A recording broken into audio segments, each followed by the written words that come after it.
नमस्कार दोस्तों, मैं राजू आप सभी का स्वागत करता हूं हमारे इस प्यारे से यूट्यूब चैनल में। तो हम लोग 10th क्लास की मैथमेटिक्स पढ़ेंगे। उसका जो पहला चैप्टर है रियल नंबर, कुल मिला के 14 चैप्टर हैं। तो 14 चैप्टर हम लोग पूरी डिटेल डिस्कस करेंगे, क्वेश्चंस भी करेंगे। जो NCERT के क्वेश्चंस हैं वो सारे क्वेश्चंस हम लोग करेंगे, विथ फुल कॉन्सेप्ट हम लोग इसको डील करेंगे। तो पहले नंबर्स का क्लासिफिकेशन समझ लेते हैं, क्या है नंबर्स का क्लासिफिकेशन, उसकी बात करेंगे। तो सबसे पहली बात ये है, नंबर्स कितने टाइप्स के होते हैं। तो नंबर जो है बेसिकली नंबर्स को दो प्रकार में डिवाइड किया गया, दो टाइप्स में डिवाइड किया गया। शुरुआत में ही नंबर को दो टाइप में डिवाइड किया है। कौन कौन से नंबर? एक आए तो रियल नंबर, जो हमारा चैप्टर है, इसी चैप्टर को रियल नंबर को हम समझेंगे। एक आया इमेजिनरी नंबर। तो जो नंबर्स थे सारे, उन नंबर्स को दो पार्ट में डिवाइड कर दिया गया, एक रियल नंबर, एक इमेजिनरी नंबर। ठीक बात।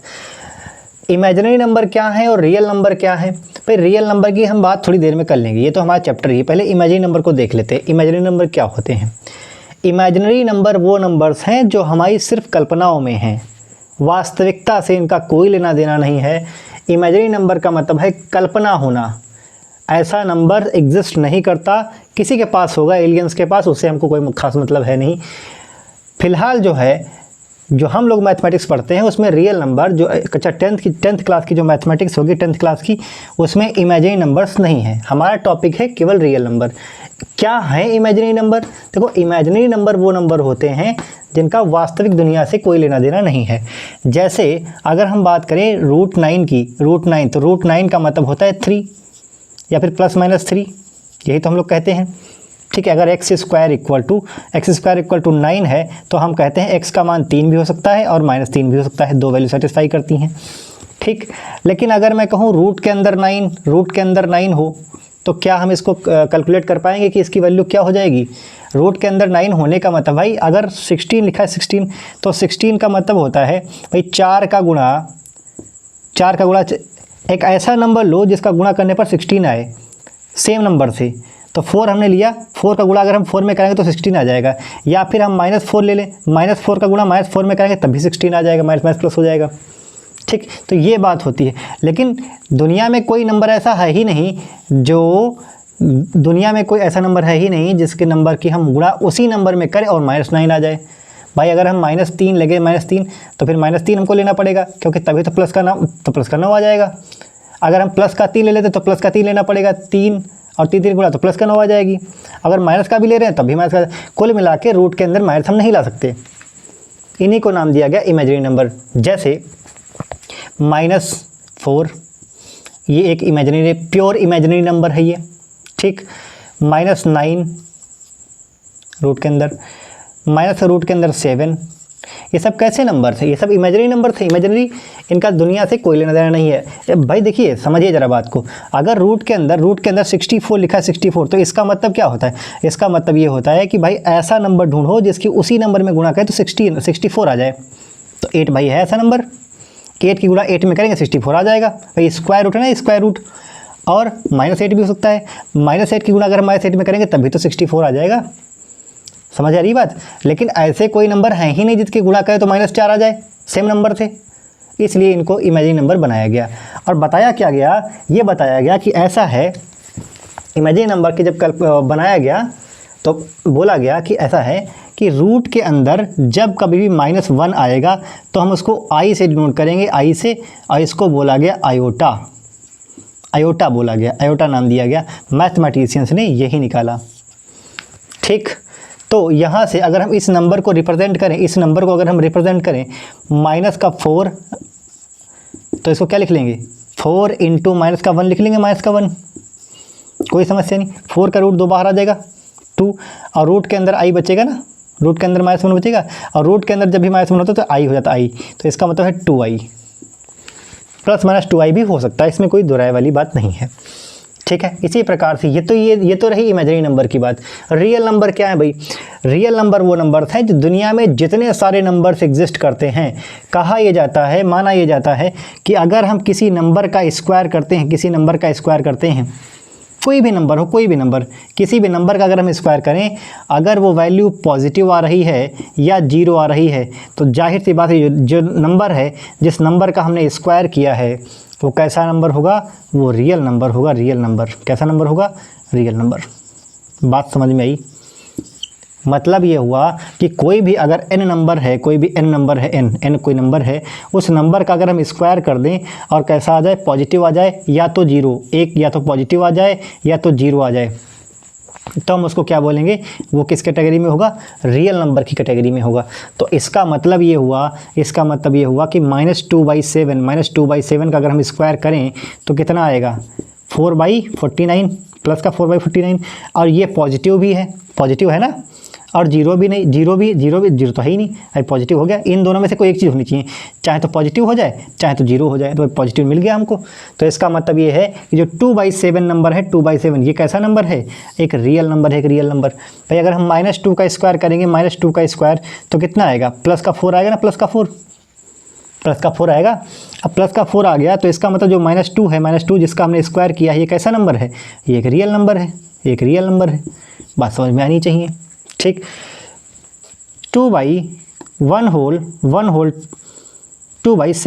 इसका अगर हम स्क्वायर करें तो इसका मतलब क्या है, 7 करना 7 और 2 9, 9/7 का स्क्वायर करेंगे तो कितना आएगा, 81/49।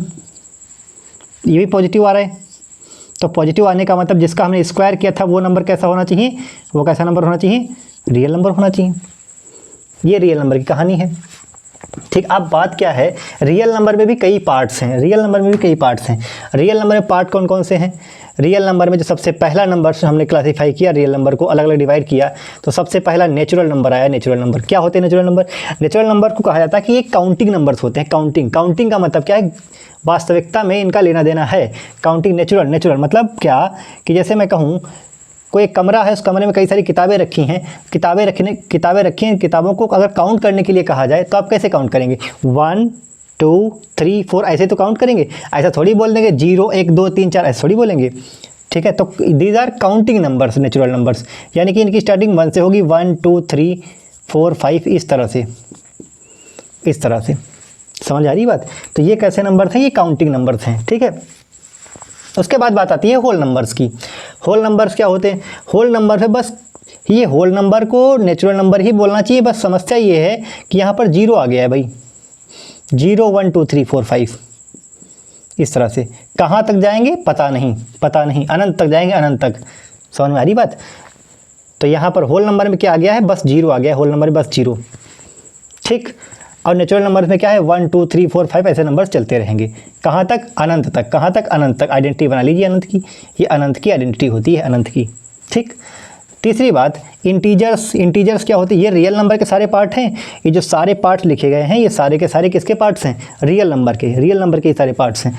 अब आती है बात इंटीजर की। इंटीजर क्या होता है, इंटीजर में देखिए पहले क्या था, नेचुरल नंबर 1 2 3 सारे के सारे नंबर्स कैसे हैं, पॉजिटिव। होल नंबर्स 0 1 2 3 4 5 ये सारे होल नंबर्स हैं, ठीक। उसके बाद आती है बात इंटीजर की। इंटीजर जब हमारे सिस्टम में, नंबर सिस्टम में नेगेटिव नंबर्स आए, तब इंटीजर्स का जो है निर्माण हुआ। इंटीजर्स क्या होते हैं, इंटीजर्स को फॉर्म किया गया। इंटीजर को हम लोग डिनोट करते हैं जेड से। इंटीजर में होता क्या है, होता यह है कि इंटीजर में 0 भी होता है और प्लस का 1 भी आपको मिलेगा और माइनस का 1 भी आपको मिलेगा। तो इसको ऐसे लिख लेते हैं। ऐसे का मतलब क्या, +-1 और +-2 और +-3 और +-4 इस तरह से चलता रहेगा। कहाँ तक, अनंत तक। पता नहीं, हमको पता नहीं। रेशनल नंबर क्या है, 9th स्टैंडर्ड में आपको पढ़ाया गया, 9th क्लास में आपको पढ़ाया गया कि रेशनल नंबर वो नंबर्स होते हैं जिनको हम p/q फॉर्म में डिनोट कर सकें, p/q फॉर्म में।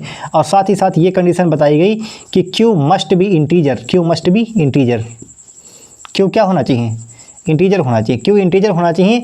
और दूसरी बात ये बोली गई कि इंटीजर तो हो, चलो ठीक, लेकिन q का मान क्या नहीं हो, 0। भाई q का मान अगर 0 होगा ना तो p/0, और डिवाइड में अगर 0 आता तो नंबर कहाँ चला जाता है, इनफाइनाइट में, अनंत।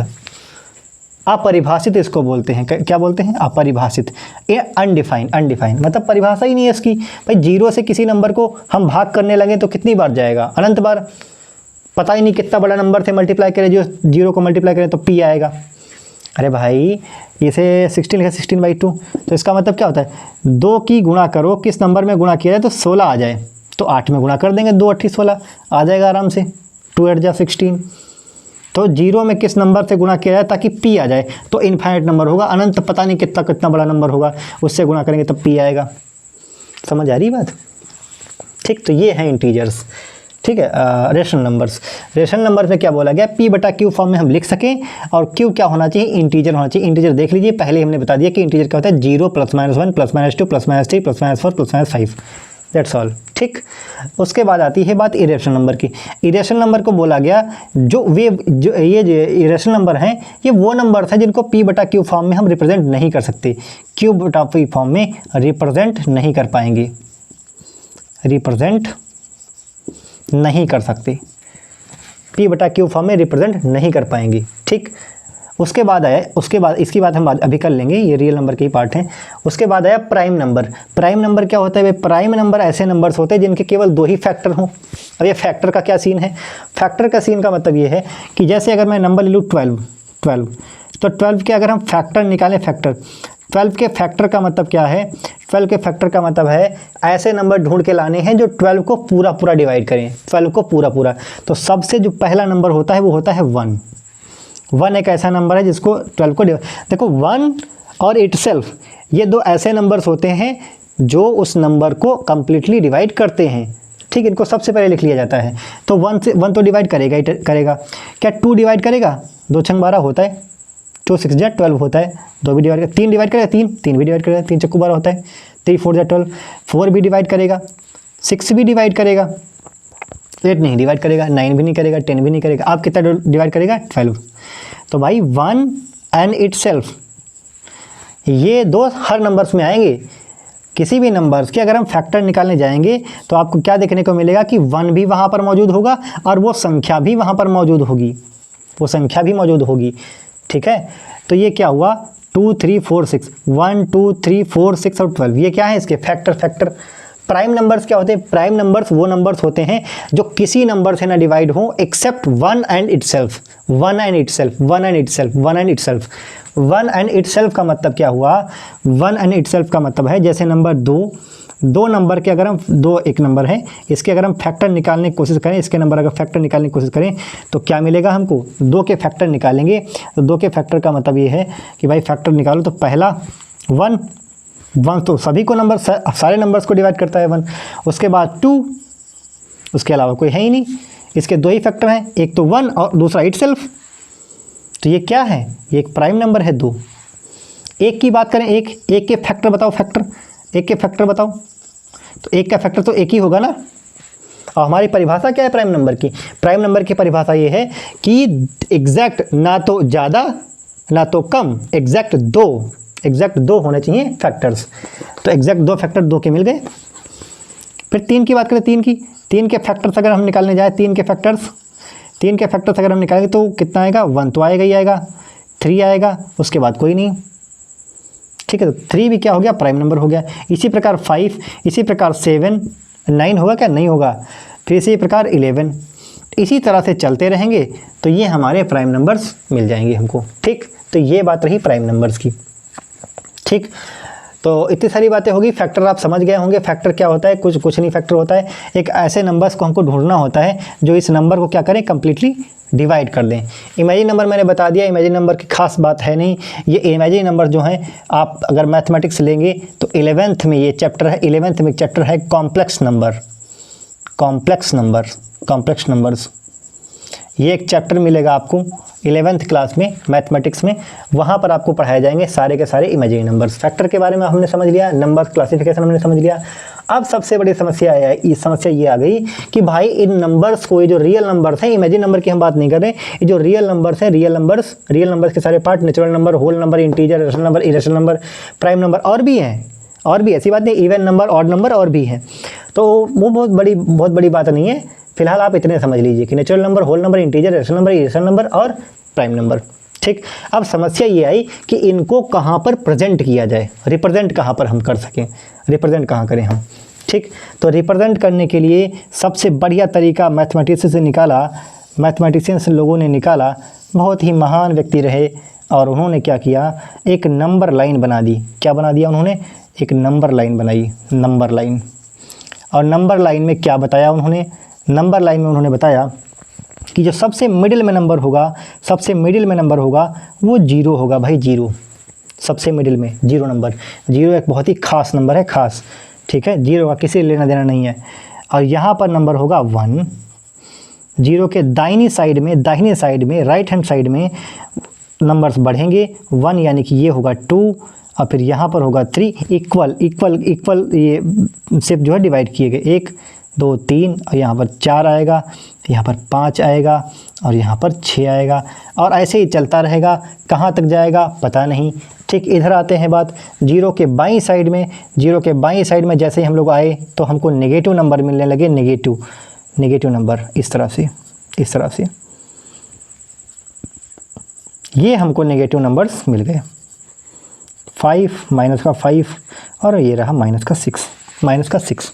ठीक, ये नंबर लाइन है, बड़ी इंटरेस्टिंग नंबर लाइन है, कुछ खास नहीं है ज़्यादा, ध्यान से सुनिएगा।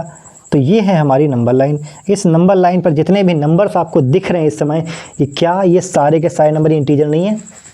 सर देखिएगा इंटीजर पर, ध्यान देखिएगा इंटीजर पर 0 +-1 +-2 +-3 +-4 +-5 +-6 +-7 इस तरह से नंबर चलेंगे ना। तो 1 प्लस का भी और 1 माइनस का भी है, 2 प्लस का भी है, 2 माइनस का भी है, 3 प्लस का भी है, 3 माइनस का भी है, 4 प्लस का भी है, -5 4 माइनस का भी है। ये बात समझ में आई? ठीक है, अब जरा ध्यान से समझिएगा। तो इस नंबर लाइन पर जैसे हम इधर से इधर बढ़ते हैं, इस नंबर से इधर की तरफ बढ़ते हैं, तो हमको क्या देखने को मिल रहा है? इधर से जब भी हम इधर बढ़ते हैं, इधर से इधर का मतलब क्या, लेफ़्ट से जब भी हम राइट साइड में जाते हैं तो क्या देख रहे हैं कि नंबर्स की वैल्यू लगातार बढ़ रही है। नंबर्स की वैल्यू बढ़ रही होने का मतलब ये है कि पहले 1 था, अब 2 हो गया, फिर 3 हो गया, फिर 4 हो गया। तो इसका मतलब ये हुआ कि जब भी हम लेफ़्ट साइड से राइट साइड की तरफ बढ़ेंगे तो संख्याओं का जो मान है वो बढ़ेगा, इंक्रीजिंग वैल्यू, यानी कि लेफ़्ट से जब भी राइट की तरफ बढ़ेंगे तो इंक्रीज करेंगे, इंक्रीजिंग वैल्यू इंक्रीज करेंगे। ठीक, वैल्यू क्या करेगी? इंक्रीज करेगी। ठीक बात। अब जीरो के बाद जो भी हैं, जीरो को छोड़ करके उसके बाद जैसे ही हम इधर बढ़ेंगे तो हमको सारी की सारी वैल्यू कैसी मिलेगी? पॉजिटिव वैल्यू मिलेगी, पॉजिटिव। ठीक, और जीरो के अलावा जीरो के इधर जैसे ही हम लोग आएंगे तो हमको देखने को मिल रहा है यहाँ के सारे नेगेटिव नंबर्स मिल रहे हैं, नेगेटिव नंबर्स। जीरो से जैसे ही जीरो नहीं, जीरो के जस्ट बाद या फिर जीरो के जस्ट पहले अगर हम नंबर देखें तो सारे के सारे नेगेटिव होंगे। लेकिन जीरो के बाद जैसे ही हम आगे बढ़ेंगे, जीरो के जस्ट जैसे ही जीरो को छोड़ के आगे अगला वाला जो नंबर होगा वो सारे के सारे नंबर कैसे होंगे? पॉजिटिव नंबर्स होंगे, पॉजिटिव नंबर्स। ठीक, ये जितने भी नंबर इस नंबर लाइन पर दिख रहे हैं वो सारे के सारे नंबर्स कैसे हैं? वो सारे के सारे नंबर्स क्या हैं? इंटीजर हैं, इंटीजर। ठीक, इधर क्या है? पॉजिटिव नंबर, इधर क्या है? Negative number. ठीक, अब समस्या ये है कि भाई एक बात बताइए, जैसे रेशनल नंबर है, रेशनल नंबर, इसकी बात अगर कर लेते हैं रेशनल नंबर की, तो रेशनल नंबर में जैसे 1/2 भी आता है, 1/2, तो ये 1/2 कहाँ इस नंबर लाइन पर? हम ये कह रहे हैं कि ये जितने भी नंबर हैं ये सारे के सारे नंबर इस नंबर लाइन पर हैं। तो भाई 1/2 कहाँ है फिर? तो 1/2 भाई 1 0 से 1 के बीच में होगा ना, यहाँ पर होगा 1/2 समझ में आ रही बात? √5 कहाँ पर होगा? √5 कहाँ होगा? तो √5 देखने के लिए भाई हम ये जानते हैं कि राइट एंगल ट्रायंगल में इस तरह से राइट एंगल ट्रायंगल बनता है, 9th क्लास में सिखाया गया होगा। अगर ये 2 है और ये 1 है, अगर ये 2 है ये 1 है तो रूट के अंदर कितना होगा? 5, पाइथागोरस प्रमेय। ठीक, तो कुछ नहीं किया गया, ये लेंथ 2 ले ली गई, और ऊपर 1 यूनिट लेंथ ले ली गई, 1 यूनिट, और इस तरह से जो बनाया गया तो ये √5 होगा, √5। और फिर क्या किया गया? चाप भरी गई प्रकार से, और ये चाप लगाई गई ऐसे, तो जो √5 होगा वो यहाँ पर √5 वैल्यू होगी, √5 यहाँ पर। बात समझ में आई? इस तरह से जो है वैल्यू सारी डिनोट की गई। √7 भी होगा, √8 भी होगा, √9 भी होगा, √10 भी होगा, सारे के सारे नंबर्स इसी नंबर लाइन पर रिप्रेजेंट किए जाएंगे। बात समझ में आई होगी। ठीक, तो नेचुरल नंबर हो गए। नेचुरल नंबर कहाँ से हैं? यहाँ से स्टार्ट है नेचुरल नंबर। ये सारे के सारे कैसे हैं? ये सारे के सारे नेचुरल नंबर्स हैं, नेचुरल नंबर्स। ठीक, और ये इधर कैसे हैं? Negative numbers. इंटीजर क्या है? जैसे 2 हो गया, 2 इंटीजर हो गया, 3 इंटीजर हो गया, 5 इंटीजर हो गया, आगे 7 भी आएगा। इरेशनल नंबर क्या हो गए? इरेशनल नंबर क्या है? इरेशनल नंबर, जैसे इरेशनल नंबर की बात अगर हम करें तो इरेशनल नंबर में जिनको p/q फॉर्म में रिप्रेजेंट न कर सकें, जैसे का मतलब ये हुआ कि रूट के अंदर 2 इरेशनल नंबर है, रूट के अंदर 3, रूट के अंदर 7, रूट के अंदर 8 रूट के अंदर 9 नहीं, रूट के अंदर 10, ये सब। और ये ई क्या है, इल्यूर नंबर, इल्यूर, इसकी वैल्यू होती है 2.718, इसको इल्यूर बोलते हैं, इल्यूर नंबर। ना लिखो, नाम ना लिखो बस। पाई क्या है, पाई एक इरेशनल नंबर है, अपरिभाषित इरेशनल नंबर है। बाकी जबकि रेशनल नंबर में अगर हम बात करें पी बटा क्यू की, रेशनल नंबर की अगर हम बात करें तो रेशनल नंबर में 22/7 जो कि पाई की ही वैल्यू होती है, ठीक है। लेकिन ये कैसा नंबर है, ये रेशनल नंबर है। क्यों रेशनल नंबर है, क्योंकि भाई पाई 22/7 क्या है, पी बटा क्यू फॉर्म में लिखा हो, पी बटा क्यू फॉर्म में 22/7 किस में लिखा है, पी बटा क्यू फॉर्म में। और पी और क्यू दोनों क्या होना चाहिए, यहाँ पर बात लिख लीजिए, पी और क्यू क्या होना चाहिए, दोनों इंटीजर, पी और क्यू दोनों इंटीजर होना चाहिए। क्या 22 और 7 दोनों इस नंबर लाइन पर आएंगे? अगर वो कोई भी नंबर इस नंबर लाइन पर आ रहे हैं, जो पी बटा क्यू फॉर्म में लिखा है, इस नंबर लाइन पर अगर आ रहे हैं, तो हम ये बोलते हैं कि वो कैसा नंबर होगा, रेशनल नंबर होगा। तो 22 भी आएगा इस नंबर लाइन पर, 6, 7, 8 आगे बढ़ेंगे 22 नंबर आएगा ना, और 7 भी तो आएगा, तो सारे के सारे नंबर हो गए फिर। तो ये 22/7 क्या हो गया, रेशनल नंबर हो गया। भाई अब पाई इरेशनल नंबर क्यों है, क्योंकि भाई एक बात बड़ी इंटरेस्टिंग फैक्ट है ये, कि जो पाई का मान होता है, पाई का मान वो 22/7 होता ही नहीं है। पाई का मान 22/7 नहीं होता है, ये इसका लगभग मान होता है, लगभग मान होता है, लगभग। क्योंकि पाई की जब वैल्यू देखी गई, पाई की वैल्यू जो बताई गई वो 3.141 करके ऐसे करके कुछ थी। अब इंटरेस्टिंग बात यह है कि जब 22 को 7 से भाग करते हैं तब भी 3.14 के अप्रॉक्स ही आता है, लेकिन इसका मान 22/7 का मान एक फिक्स टाइम के बाद रिपीट करने लगता है, इसीलिए इसको माना जाता है, इसीलिए इसको दशमलव के बाद रिपीट करने लगता है। जैसे होता है 2 को 3 से डिवाइड करेंगे तो कितना आएगा, 0.666 रिपीट कर रहा है ना 6, 0.6। इसलिए इस 22 को जब 22 को 7 से डिवाइड करेंगे तब भी 3.14 आएगा, उसके बाद फिर नंबर रिपीट करने लगेंगे। इसलिए जबकि पाई में ऐसा क्या है, पाई में दशमलव के बाद भी नंबर रिपीट नहीं करते, इसलिए ये कैसा नंबर है, और रिपीट नहीं करते इसलिए हम पी बटा क्यू फॉर्म में लिख नहीं पाएंगे, पी बटा क्यू फॉर्म में लिख नहीं पाएंगे। इसीलिए पाई जो है क्या है, पाई एक इरेशनल नंबर है, और जबकि 22/7 क्या है, रेशनल नंबर है, रेशनल नंबर। आई होप ये समझ में आया होगा, ठीक है। तो यहाँ पर लिख लीजिए, पाई इज़ नॉट इक्वल टू 22/7, 22/7। ये पाई की वैल्यू 22/7 नहीं होती है, नहीं होती। ठीक, आगे चलते हैं। ठीक, आगे रही बात, ये तो समझ गए ना, रेशनल नंबर क्या होते हैं पी बटा क्यू फॉर्म में। पी और क्यू दोनों क्या होना चाहिए, इंटीजर होने चाहिए, नेगेटिव हो चाहे पॉजिटिव हो, इसमें कोई समस्या नहीं है, आराम से डिनोट कर लेंगे। इरेशनल नंबर में क्या, जैसे √3, √2, √7, √8, √10 है ना, और इल्यूर वैल्यू, जितनी भी फिजिकल कांस्टेंट वैल्यू होती हैं उनको हम लोग इरेशनल नंबर ही मान के चलते हैं। ठीक, ये नंबर लाइन है आपकी, ठीक है, इसमें कोई समस्या नहीं। तो इसके अलावा जो है अभी बाकी कुछ बचा नहीं है रियल नंबर्स में। बाकी जो है हम लोग कल से रियल नंबर में देखो 2-3 चीज़ें पढ़नी है, 2 चीज़ें बेसिकली पढ़नी है। फर्स्ट चैप्टर में fundamental theorem of real number and irrational number का प्रूफ, कि ये दर्शाइए कि ये नंबर इरेशनल नंबर है। एक नंबर लिखा होगा अच्छा खासा और बताया जाएगा कि ये बताइए, दर्शाइए कि सिद्ध करिए कि ये एक इरेशनल नंबर है। तो वो क्वेश्चन जो है हम लोग कल से डिस्कस करेंगे। आज इंट्रोडक्शन था, इतना मैंने समझा दिया है। ठीक है, धन्यवाद।